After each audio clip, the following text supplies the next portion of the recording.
Okay, good morning to everybody. It is always very nice to go after Mark. Okay, he introduces all the big issues, so it becomes much more easier for me to just reiterate those. Okay, so thanks, Mark. So today what I'll be focusing is on the programming models for Exascale Systems. As most of us know, we are in a very exciting stage in the growth of high-performance computing for all different kinds of applications, from scientific side to the big data. There is growth is happening in terms of processor performance, the cores, many cores, as well as the growth in the commodity networking, which is trying to balance both the compute side as well as the networking side. Now, there are two major classes of applications here. One is, of course, the scientific computing, where MPI has been the dominant programming models, MPI plus OpenMP, people use to exploit the parallelism. But I'll also be trying to focus not just on MPI, but also this partition global address space, or the PGAS, like UPC, OpenSHMEM, and also the hybrid programming, which is both MPI and PGAS, and that is the kind of thing which is leading to a lot of excitement for programming these next generation systems. But at the same time, it is not only the scientific computing, also there is a big focus on the big data enterprise commercial computing, and that is where all the big data analytics lie, the Hadoop, Memcached, and I'll be talking about that tomorrow in a separate talk. So this is the top 500 chart, which Mark showed earlier, and here, of course, we are seeing like the latest system from Tihange 2, which has the #1 system. And just like in the last question answer session, we had a lot of discussion on saying which country will reach the 100 petaflop goal, and also of course the Exaflop goal is initially it was targeted for 2018, but these days, depending on like which country, how much money is being put, it may come in this 2019 to 2022. Now, if you take a look at all these systems, now what is happening, an exciting thing, which I'll be talking a lot from the cluster side or from the commodity clusters. If you take a look at this is the top 500 data, like starting from like the very old days of November 96, 98, 99, these were really the big iron machines. But over the years, the commodity clusters have taken over. It's almost like 84% of the top 500 systems these days are clusters. So that means you have commodity servers, and then the commodity networking, and then you put them together to build this kind of bigger systems. And the components broadly fueling these kind of machines are, of course, the multi-core and many-core systems.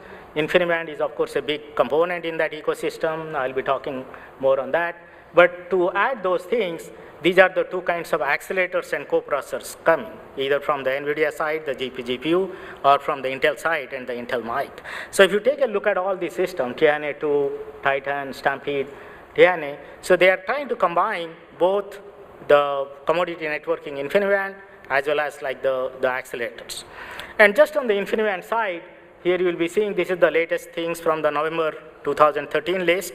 There are 41% of the systems are InfiniBand clusters. The largest one here is the TAC, Stampede. If some of you are not familiar, it has the 462,000 cores. So it has both the InfiniBand, FDR, as well as the Intel mic. And that is the kind of the best. And of course, from the computing side, it is the Sandy Breeze, not the Ivy Breeze. That time, the Sandy Breeze was the best. So that is the combination which is coming here. So now, when you talk about all these systems, of course, application scientists want to exploit the maximum power, and in order to do that, you need some kind of a programming model. Okay, so that the application people can write using that programming model. The runtime system people can use those programming models, design the runtime systems, and then the applications can be portable across the systems. Then, of course, here is the most common one is the MPI, which is like the distributed memory programming model, MPI standing for Message Passing Interface Standard. And in the older days, some of the machines, like within the node, let's say, or the traditional, some very old Sun systems, or let's say even if you take SGI system, they were like pure shared memory, so that you can do load and store from any location in the address space. But of course, that doesn't scale to very large systems. MPI has been the dominant model, which has been scaling in all these systems, MPI plus OpenMP, where you exploit the threads within the node. But moving forward, there is a lot of discussion going on on this partitioned global address space. So in short, it's called PGAS. So the basic idea is that here you have the same kind of a distributed memory, but across the physically distributed memory, you have some kind of a logical abstraction. And that's what provides you the shared address space. So that's why it's called partitioned global address space. So you have a logical shared memory, so that starting from this processor, if I want to do some read and write with some special semantics, I should be able to do read and write to that location. It may take a little bit of extra additional overhead, but still you provide the shared address space, which can be scalable. And a lot of different varieties are coming here, like the global arrays, UPC, Chapel, Extend, so I'll also be talking about that. So let's start with the MPI. I'm sure all of you are familiar with MPI, am I right? Anybody here doesn't know about anything about MPI? Okay, good. So everybody knows. So this is a very quick history. Like it is a library kind of thing. Is standardized by the MPI forum. The goal is, of course, the portable, efficient, and flexible standard for writing parallel application. It is not an IEEE standard or ISO standard, but it's widely considered the industry standard. So it is being driven by the MPI forum, which consists of people from all different universities, national labs, universities. And if you take a quick look at the evolution of MPI, MPI 1 started in almost 20 years back, 1994. Prior to that, every different vendors had their own libraries, and then applications were not being interoperable across the machine. So this is where the MPI 1 standard came. And then MPI 2 moved in very quick 2 years. It moved to MPI 2, but then you will see for 12 years, there were no action. People were quite good. MPI 2 had some limitations, but then people were not moving ahead.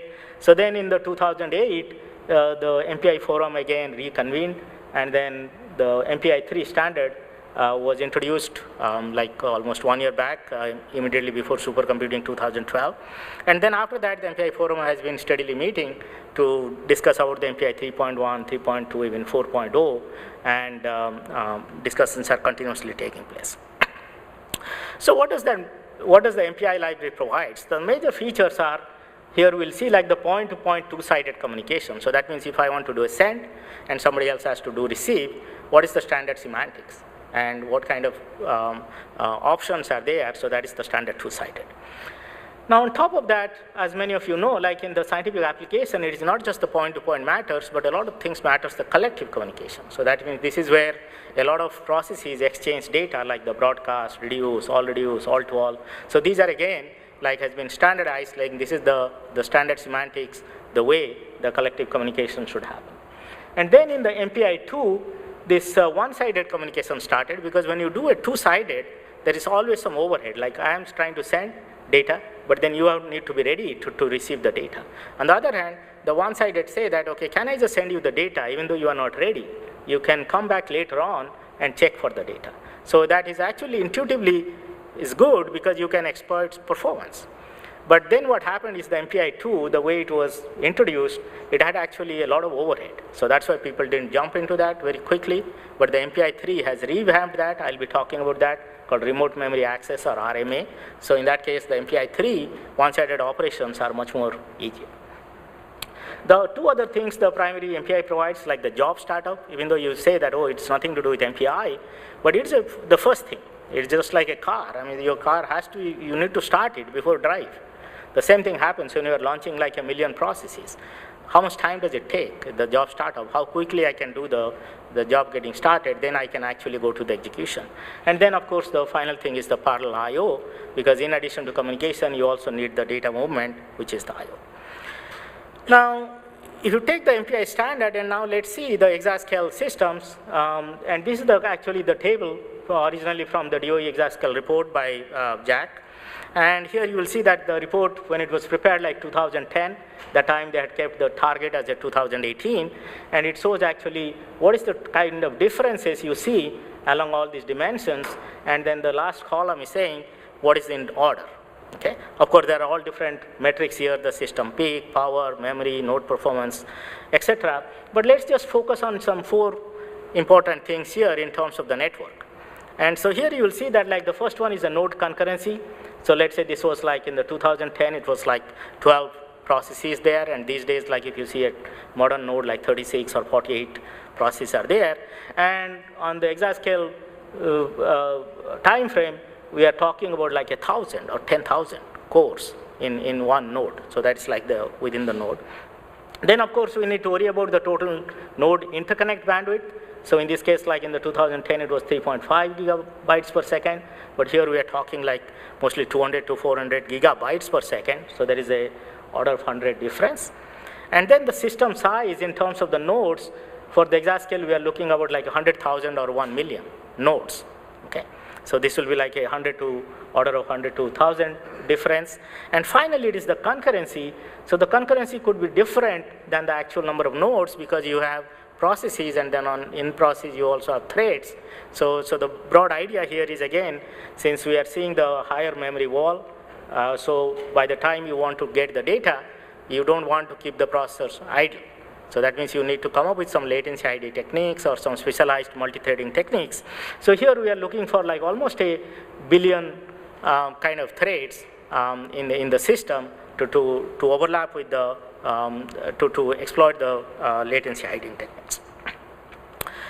So the similar kind of things, that was the original Exascale report, but then if you see some other follow-up reports, that is by Peter Kogi, they try to bring it several challenges, and I think Mark again mentioned many of these things, energy and the power challenge.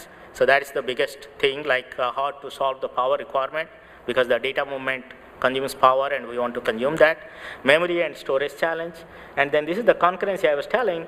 You want to exploit the data locality and at the same time trying to exploit the concurrency so that you can provide up to concurrency of 2 billion threads. And finally, of course, the resiliency challenges, because these systems are so large, things will be failing, and you want to actually have solutions to handle these kind of faults. So what, if you take this, then if you take a MPI programming model and we have these Exascale challenges, so how exactly is MPI is trying to handle some of these challenges, okay? Because if the Exascale systems comes, I am very sure like MPI will still be a programming model there, a dominant programming model. Of course, the other programming models will be there because MPI has been there for so long and a lot of applications have been written, and over the years, the MPI will evolve to those kind of systems. So here, as we saw, like the power required for the data movement is one of the main challenges. So in order to handle that, there are actually the MPI-3 standard introduces some of these things. I'll go into more details. One is called the non-blocking collectives. Okay, I introduced the collectives earlier, and let's say you think of like an all-to-all operation or a broadcast or a reduce. As you know, like when you are trying to do with 1 million processes, it takes time. And the MPI-2 standard, up to MPI-2 standard, these collectives were blocking. That means if the processes are participating in all-to-all, they cannot move ahead with computation unless the all-to-all gets done. Okay, so that is the semantics kind of thing, a blocking semantics. But of course, if the all-to-all takes a lot of time, then of course you are not getting the good performance, and your scalability is being limited. So in order to relax that thing, it has been introduced the non-blocking collectives, which can actually overlap computation with communication. Then I also mentioned about this one-sided interface. Compared to MPI-2, the MPI-3 wanted to improve this one-sided operations to reduce the synchronization overhead, and then also the managing the concurrency. This is where the different kinds of programming models are coming in, like with the PGAS models or hybrid PGAS models. And of course, the resiliency issues have also been there, that how you can have newer kinds of interfaces to detect the failures. So the major new features in the MPI-3, these are the highlights, like the major 3 things are the non-blocking collectives, RMA, and the MPI Tools Interface. If those of you are interested, you can always download the specification of the MPI-3 from this location. So let's talk a little bit about these 3 features and see how the current generation machines are actually trying to adopt this MPI-3 to gain performance, scalability, and resiliency, etc. So as I introduce these non-blocking collectives, so the broad idea here again, the collectives earlier has been, since it was blocking operation, the goal always has been reduce the latency. So people have done all kinds of algorithms design, provide some hardware support to reduce the latency so that we try to perform that collective operation with the best possible time. But the non-blocking collectives is trying to go it from a different direction, saying that it is not just the latency matters, overlap is also important. Okay, so let's say I have introduced some all-to-all operation. as long as each process has some other computations to continue, it really doesn't have to wait for the data. Okay? So the thing is, if we can really overlap the computation with the communication, or in this case with respect to collective communication, so then it doesn't matter how much time the collective operation takes place. So here the focus is actually the non-blocking collectives. The focus is for overlap. Okay? And I'll show you some examples. Of course, the applications have to be rewritten to exploit this kind of benefits. I'll show some case studies later on. But if you do this, then your collective performance doesn't remain the bottleneck. Okay? So as long as you think that I can continue with the computation and then let the collective operation happen on the background, then I finish the computation, and by the time I come, the data will be there, so that I can clearly overlap the computation with communication. And of course, there are some rules here. Users must call collectives in some order. Progress rules are same as those of point-point. So the broad idea here is that just like send receive, you must have seen, if you would have programmed, like in addition to MPI blocking send, there is also MPI non-blocking send, like MPI send and MPI I send. I send stands for the non-blocking send. So same thing has happened here. Instead of like MPI barrier, you can have MPI I barrier, or MPI all reduce, you can have MPI I all reduce. So these are like the non-blocking versions of the collective operations. Now, similar kind of things the MPI program is trying to do with respect to the one-sided model. As I said, the MPI2 had some concepts of the private window, public window, and the major thing was that there was a synchronization, and there was a lot of overheads in this synchronization. So that's why if you have any of the MPI2 libraries, you will see that if you want to use the one-sided operations, even to send few bytes of data, it takes a considerable higher overhead compared to the basic MPI send receives. On the other hand, MPI3 has introduced some newer semantics here, unified and separate, and it actually can also try to work with hardware cache coherency. I'll again show some examples later on of how this performance can be obtained from here. Now, the third thing which MPI forum has done is to have this MPI Tools Interface. Okay. Now, Mark also mentioned a little bit about this, like a self-aware system. Okay. So in future, or even in this current days also, like the multi-petaflop systems, if you are an application scientist, you are running a job, you don't get performance. Okay. But then the question is, where the performance, where you are losing? There are no easier way to really go down. Okay, of course, there are a lot of debuggers, there are a lot of profilers out there, but there are no standardized way of trying to go inside the MPI library and trying to see what happens. Okay, so this is what actually MPI3 forum put a standardized interface called MPI-T. So it actually has a lot of internal information within the library, like let's say how things have been configured. As many of you might be knowing, MPI has some different protocols inside, like an eager protocol, rendezvous protocol. Each library might be using different thresholds. Some library might be doing it for 8 kilobytes, somebody might be doing for 128 kilobytes. Earlier, there was no way to extract that information unless you really go down, you have the source code and all those debugging tools, then only you can find out. And same thing about like performance information, like how much time is being spent in the blocking, what is happening to my memory usage, how many packets are being sent, what are the thresholds. So these are all, if you think like an MPI library, earlier it was like a black box. And through this standard interface, the plan is to make it like a white box, so that export this kind of information through an MPI-T. And not only the upper level software stacks can actually use it, but they can also use this MPI-T to drive the library. Okay, so it's a both way street. It's not just taking information, but then can they also provide some hints, or can they provide some steering information to the library so that the library can reconfigure. Okay, and that is the kind of the newer things which has come to this MPI-T standard. And then the final thing, of course, even though I mentioned about the fault tolerance, that itself is so complex. The MPI3 forum debated it for 2.5 years, but there was no consensus. So that's why even it couldn't come into the MPI3 standard. There is a lot of proposals are being still discussed. So we may see it in some of the upcoming the 3.1, 3.2, or 4.0, etc. We'll see that fault tolerance. So that has not been resolved yet. Okay, even though it's the highest priority, it has not been done yet.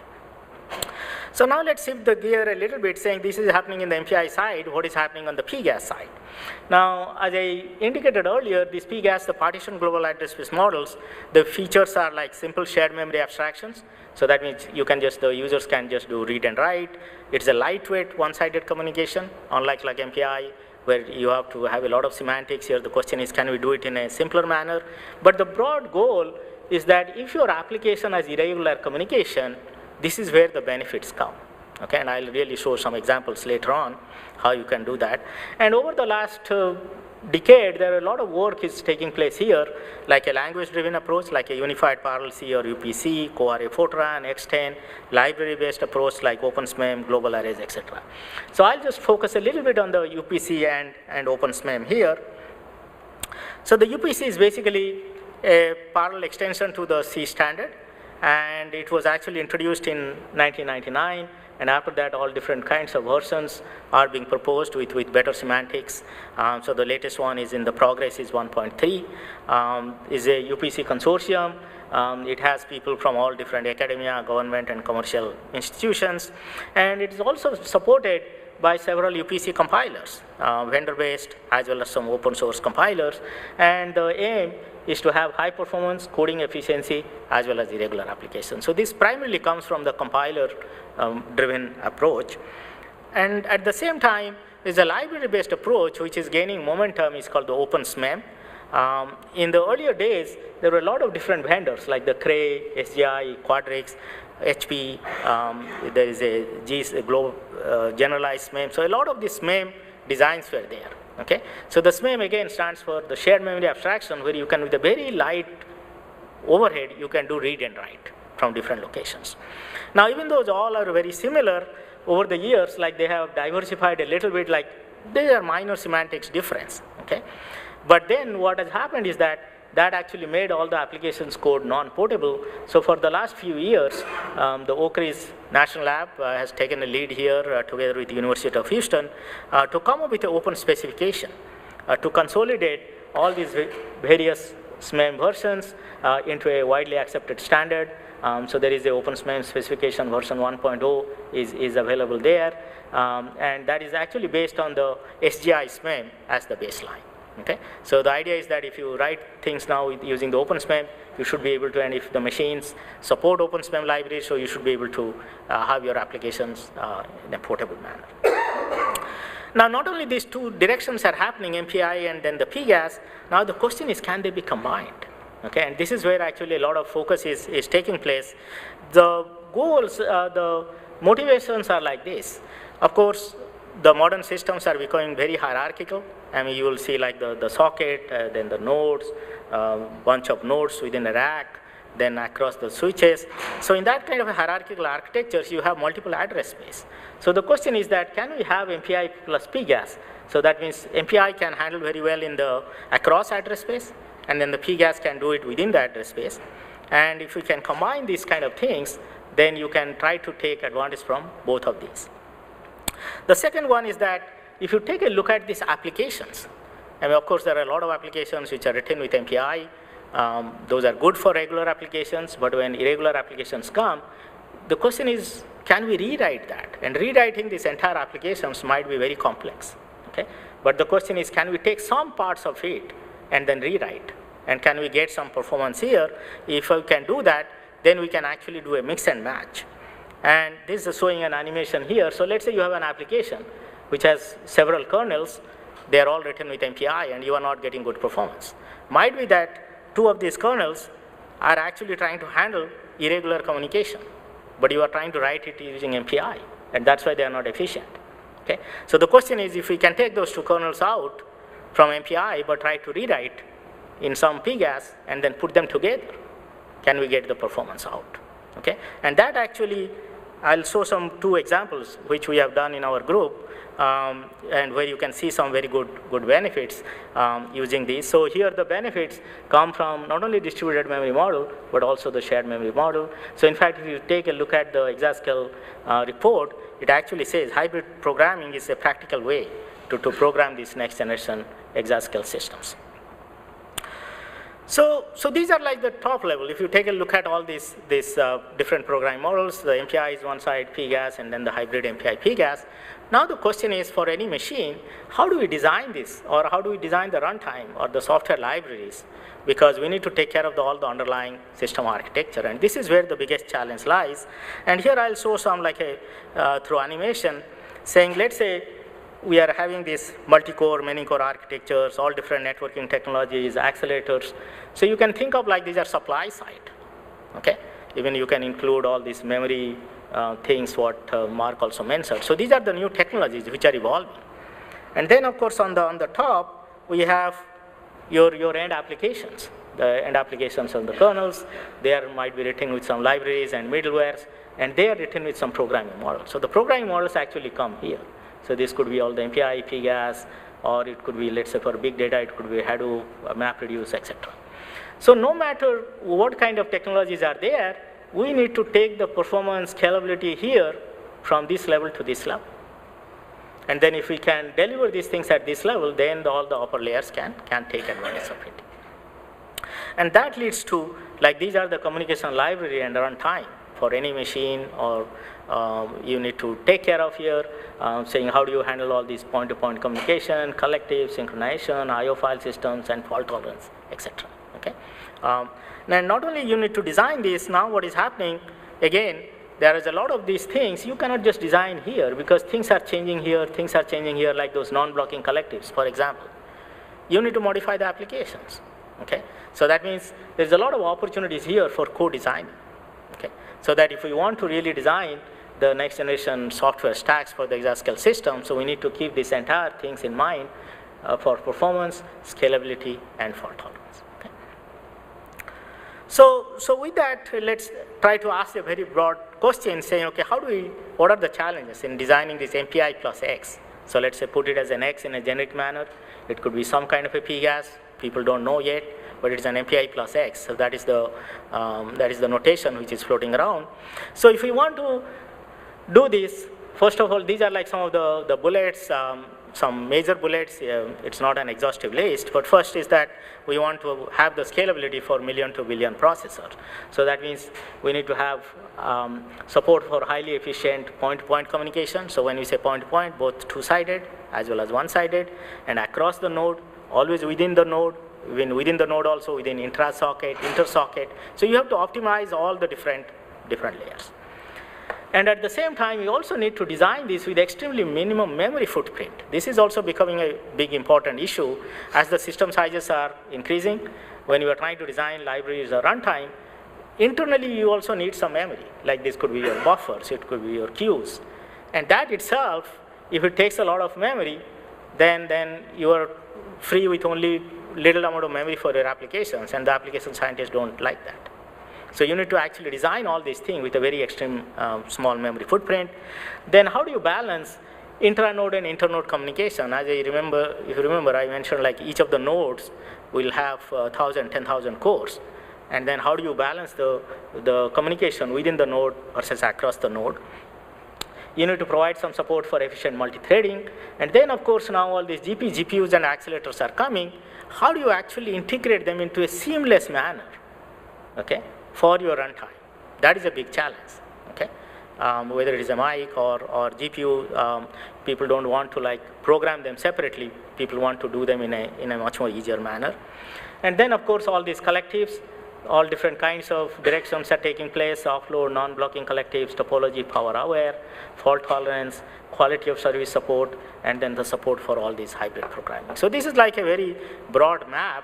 So what I want to do here is that I'll just try to go over some of these things in the context of MPI stacks for InfiniBand, which is we have been working in my group for almost now 13.5 years since the beginning of InfiniBand, just to illustrate how you are taking and solving these things.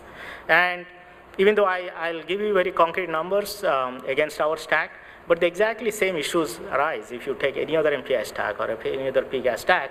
They have to handle it exactly in the similar manner. Okay, so I'll just illustrate that. So just to so this is the project which we started almost the day one of InfiniBand when October 2000 the InfiniBand standard was introduced. We were already like working that time with MPI. The first release we had in the 2002. And then we actually have a stack here. I'll introduce that a little bit later. Using that, you can run MPI, MPI OpenMP, UPC, OpenSHMEM, MPI plus UPC, MPI plus OpenSHMEM. Any combinations you can run using the same stack, so that you can actually compare performance numbers using apples to apples framework, not like taking one library here and the other library there.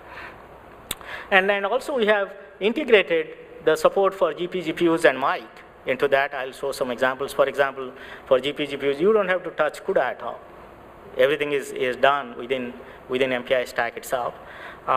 So this stack is growingly over the last decade is being used by more than 2,100 organizations in 71 countries. In fact, last month we crossed 200,000 downloads from our site itself. And steadily we get almost like 1,000 to 1,500 downloads per week. And not only like a lot of people are using, but it is also empowering a lot of these large-scale top 500 clusters in their production environment. So we have taken it from a university project to really a production software kind of thing here. So I'll touch some of these issues. This is a shorter list than the bigger set of challenges. So I'll start with some of the point-to-point issues, then collectives. I'll go to GPUs, mics, fault tolerance, and then the hybrid one. Now, with respect to point-to-point, this is a very nice chart. It has some historical perspective also. This is over the years, as you know, like all different kinds of adapters, InfiniBand adapters have come up, like Mellanox adapters, the QLogic is acquired by Intel recently, the DDR, QDR, FDR, dual FDR. Then at the same time, platforms are also changing, like the Sandy Breeze and the Ivy Breeze. So this is the latest combination. This blue line, you can monitor like Ivy, Connect IB, this is the dual port Connect IB FDR. So if you see here, this is the latency for short messages. So this is the half of the ping pong. So it takes from one node to the other node through a switch using the cables, etc. So we are hovering in this 1 microsecond range. These days it is possible to send MPI communication from one node to the other node through the switch in 1 microsecond. For large messages, it depends on the bandwidth. So this is the Ivy Breeze with the dual FDR that has the highest pipe, so you get the best latency here. Now, if you take the unidirectional bandwidth, so that means the rate at which I can send the data from one node to the other. So here you will see that the Ivy Breeze again, Sandy Breeze and Ivy Breeze are very similar. Ivy Breeze gives a little bit higher number because they have the improved chipset interface. So these are around 12.8 gigabytes per second. So if you do a math by 8, so it's equivalent to like 100 gigabits per second. You get unidirectional. And then the bidirectional, actually, Ivy Breeze does better.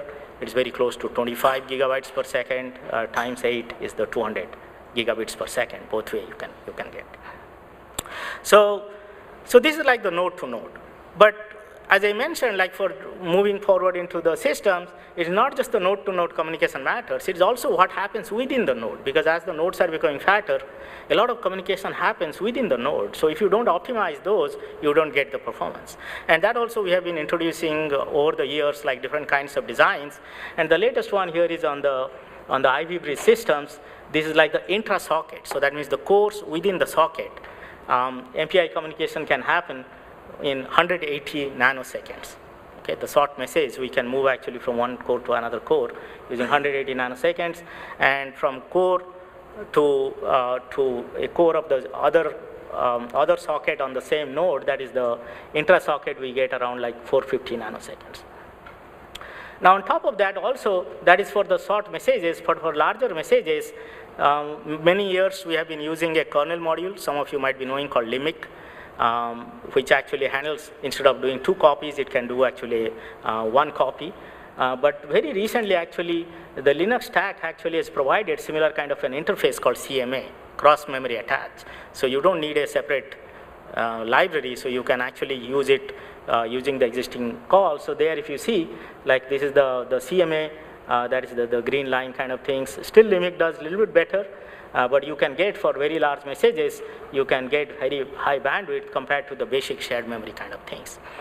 So if you have any system using this kind of a library, you should turn on that mode where you get much more performance in the within the node. Now, I mentioned also about the memory footprint. So here I'm trying to show how the different kinds of transport mechanisms helps. If some of you are familiar with InfiniBand, there is an RC, reliable connection. There is an extended RC. It is only connections per node, not connection across processes. So if you change from RC to XRC, here you will see that you significantly reduce the memory footprint, okay? Because a lot of these internal buffers and all become simplified, and you don't need to keep a lot of those bookkeeping, so your memory footprint goes down, and at the same time also you get good performance. Now, of course, Mellanox has introduced a new thing called DC, direct connect transport. We are working on that. Might be in another few months we'll be able to show you some number that will significantly even reduce the memory footprint further. Now, the other example I am trying to show here is something like what Mark mentioned, the self-aware system. So in fact, I have my group and all, we have been looking at this. In fact, we have some solutions along this line. So here the question is, let's say you have different kinds of transport, like let's say InfiniBand has UD, RC, XRC, and these are the underlying transports. Of course, they have different performance trade-offs. Now, the applications have different communication patterns. So it is never easier to come up with one solution saying, okay, this solution can be applicable for all applications pattern or optimal for everything. It is very hard.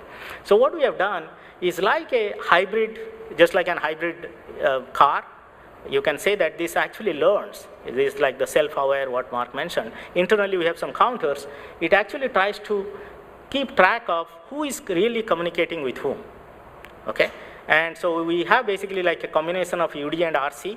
So what we try to do is after some time in the execution process, if we know that these are the processes who are communicating more frequently, we keep those as RC connections because those are the best performing things.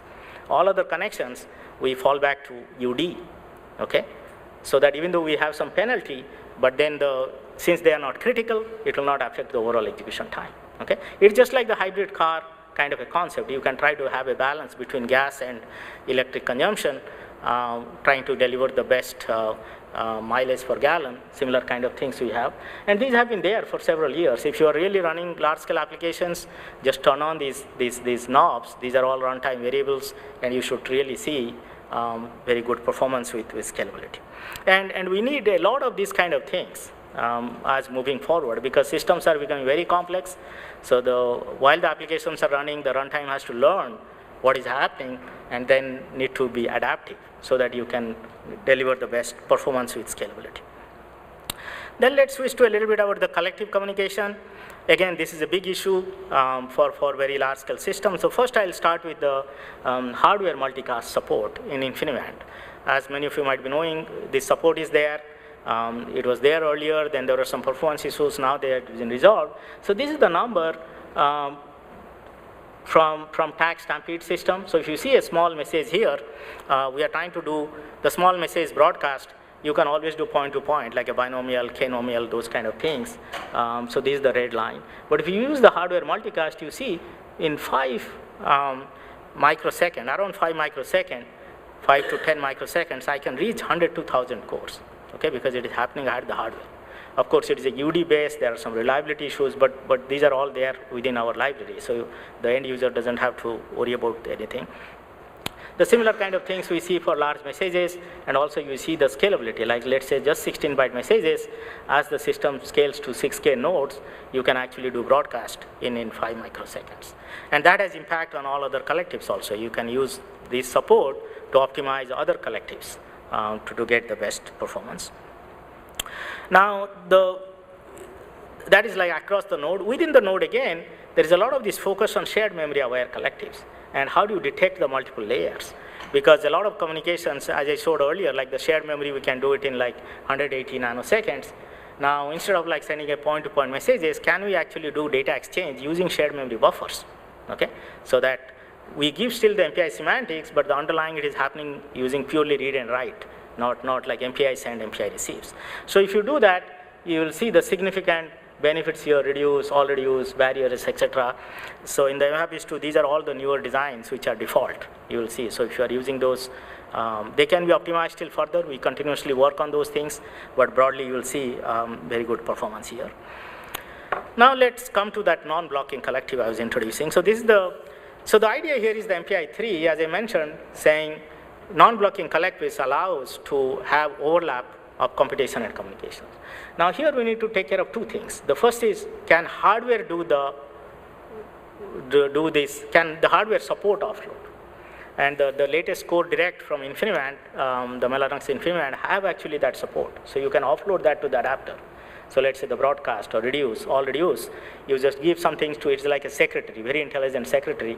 You offload that and let the operation happens in the network. But that is the only one component. The other component is that can the applications be rewritten to exploit that overlap between the collectives and the computation. If that cannot be done, then you just see benefits in latency. You don't really see benefits in the overlap. So here what we have done is, over the last several years, we have worked with some different scientists at Lawrence Livermore. So this is a P3D FFT. This is a conjugate gradient solver. Even this is a very simple HPL also. So here, by exploiting both, like the core direct level support, as well as modifying the applications, here we see like the end benefit. Here we see around like 17% benefits in the end application. Here is 21%. Even in the HPL, as you know, HPL is a very sensitive application, but there also we can exploit or give you 4.5% benefit in terms of performance without changing anything hardware. It is just purely software and the modifications. So this is like a true co-design where we take the application scientist and us working together to give this kind of solutions. So these solutions have not been pushed into the MVAPICHZ release yet, but it will be done in the near future. Then you people can actually try to use this. The other thing is happening is the topology. As systems are becoming so complex, how things are running matters also. And again, this comes back to, again, can we design a self-aware system? Okay. So think of very, very simple like collectives. I mean, so many people have worked on collectives. When you try to come up with, let's say, an algorithm for broadcast or an all-to-all, the algorithm designers have in mind an assumption that when the job is running, it is running on contiguous allocation. Okay, so that means, let's say you have a 400,000 tag Stampede, you are running a 2,000 core job, they are all contiguous. Does it happen in real life? No. The scheduler gives you all spread it across. So then your fundamental assumption of that algorithm, whatever you have designed, breaks apart. Okay?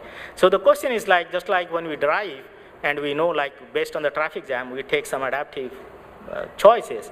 So can the collectives be designed in such a manner so that as soon as the job gets launched, we can extract the information saying where they are running, and based on that, internally if there are a few algorithms, it can actually select which one is the best.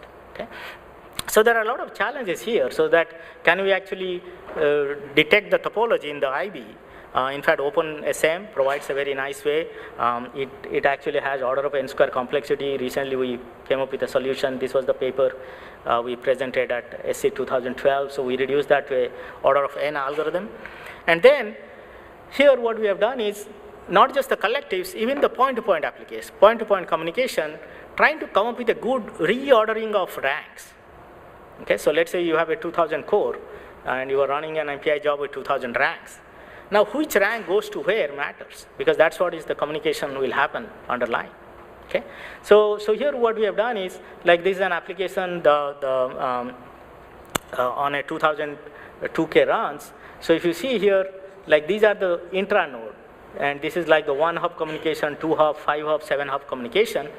So as soon as the job got launched, we got the topology information saying where the scheduler allocated us the nodes.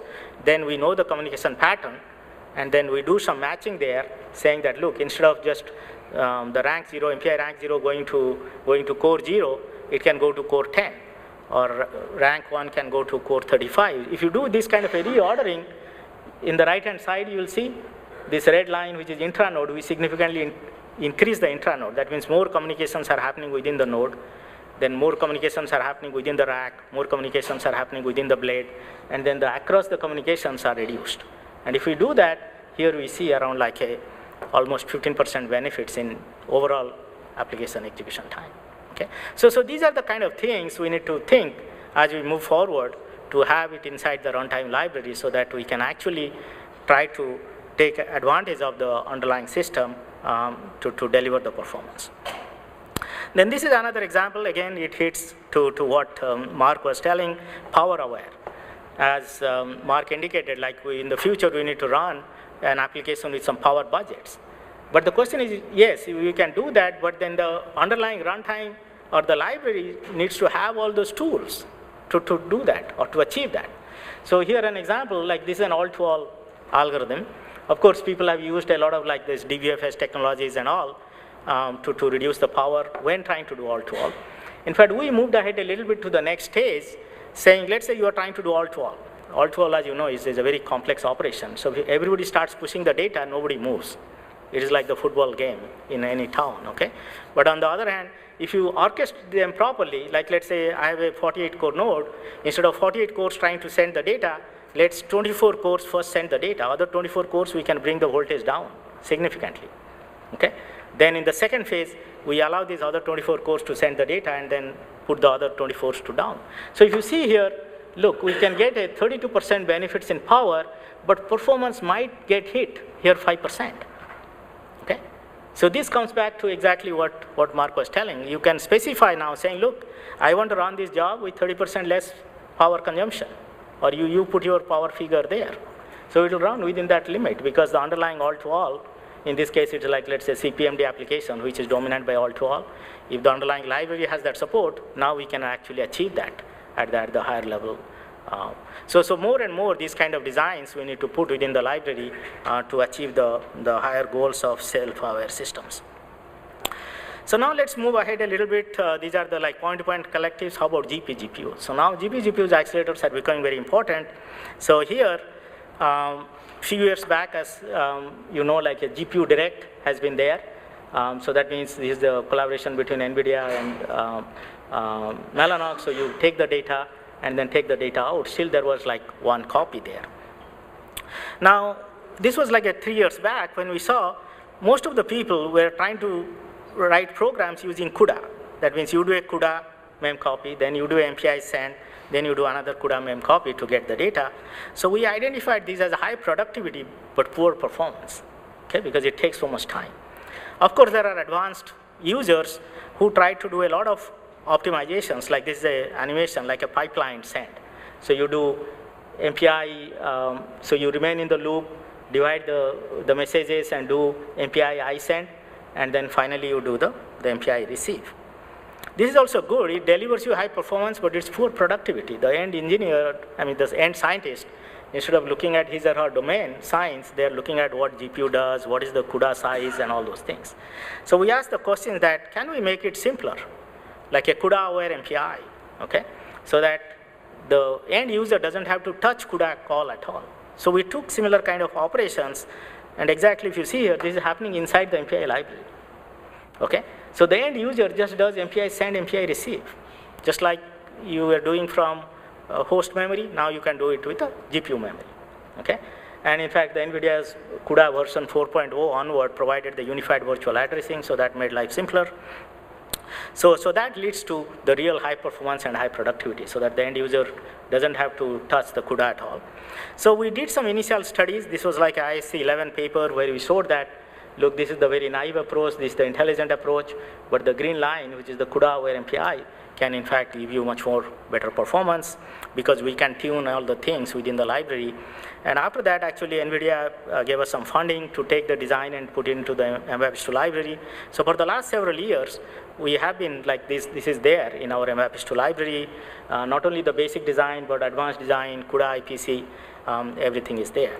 And then we actually worked with some scientists to see, can they really take advantage of this? So we worked with a TAC on this LBM CUDA application, and then another with the San Diego Supercomputer Center, Dr. Yifeng Kui, on the AWP applications. Because earlier they were using CUDA, now you can actually do the direct transfer. So we have to work with them to modify the code, and then here you can see around benefits, like 9 to 10% benefits. Even in a small scale system, you can get it. So then recently, since last year, many of you might be knowing, GPU-Direct-RDMA has come.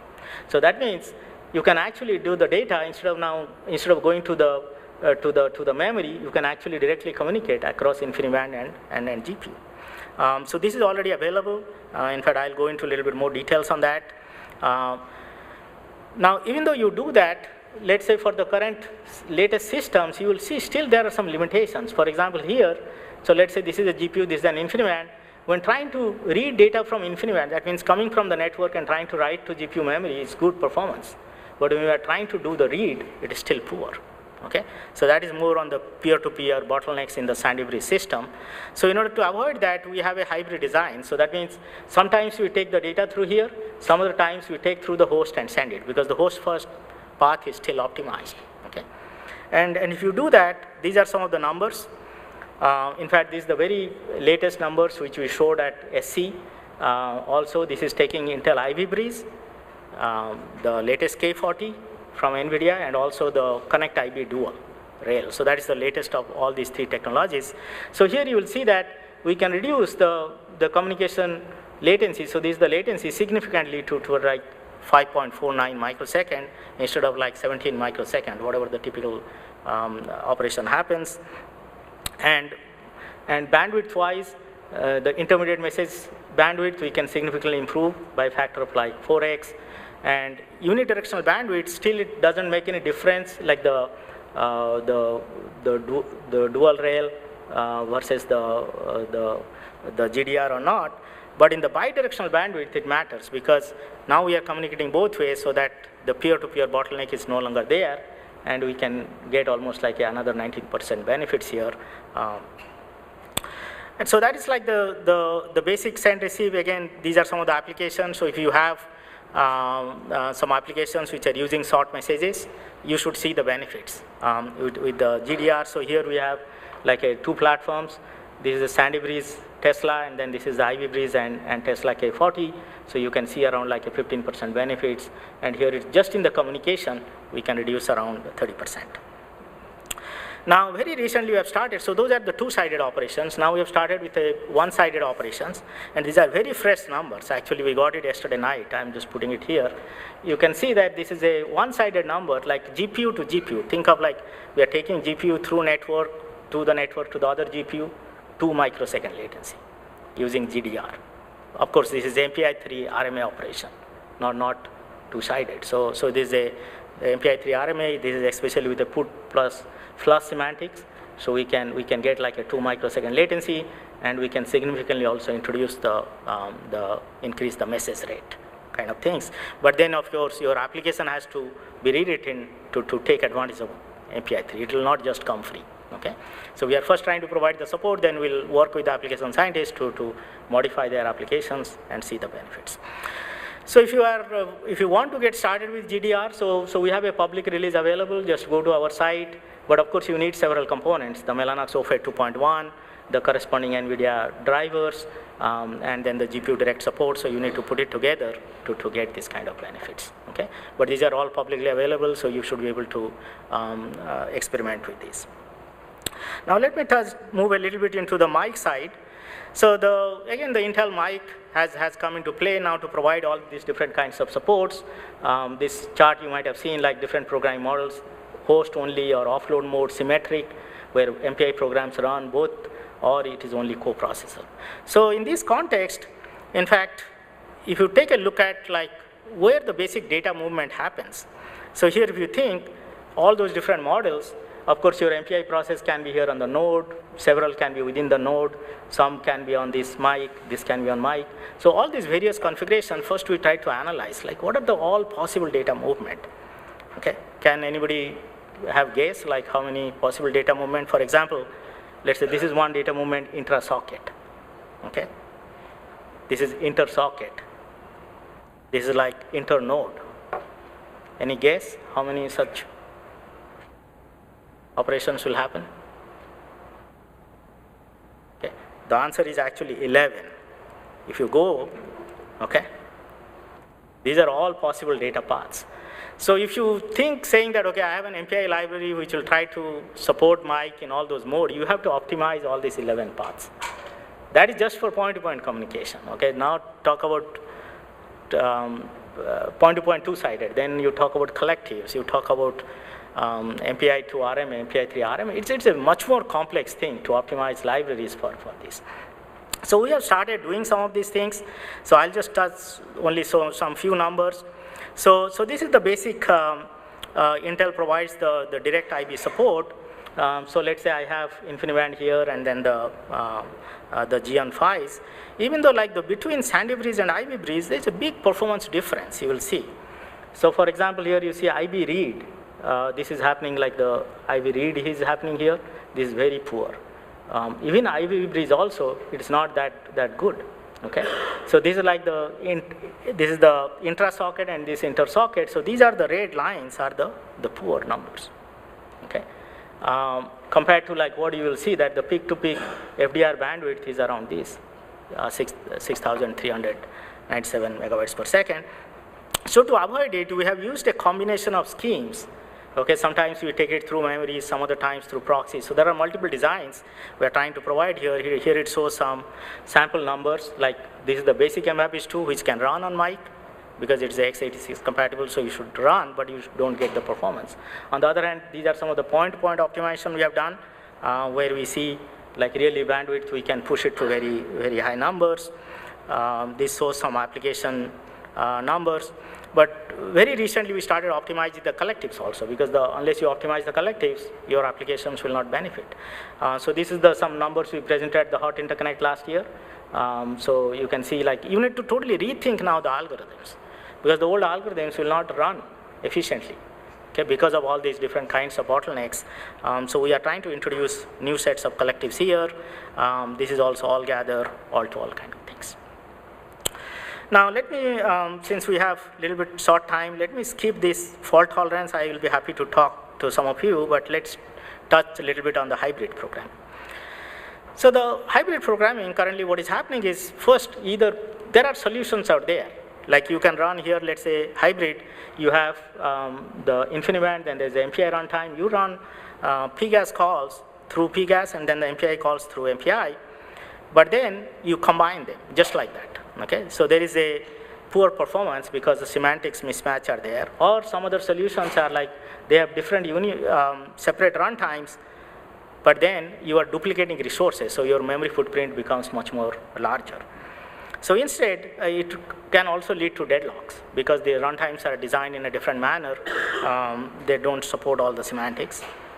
So what we have done is a unified communication runtime. So that means if you think of like over InfiniBand, doesn't matter whether it's an MPI call or a PGAS call, this unified communication runtime handles, okay, both MPI and PGAS packets uniformly.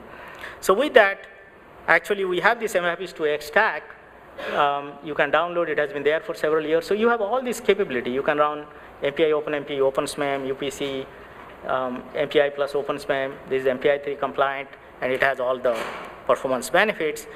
So if you just run it with OpenSHMEM, again, just like MPI, we have been optimizing all the collectives, so you see like very significant benefits, pure OpenSHMEM programs using our stack. Now this is the hybrid part, which I was mentioning. So this we presented last year at ISC. So think of like a Graph 500. There's a common application being used on a lot of machines. If you go inside the Graph 500, you will see that some places, they are not good for MPI, because there's a lot of irregular operations are happening, and that is the part which we took and rewrote with OpenSHMEM.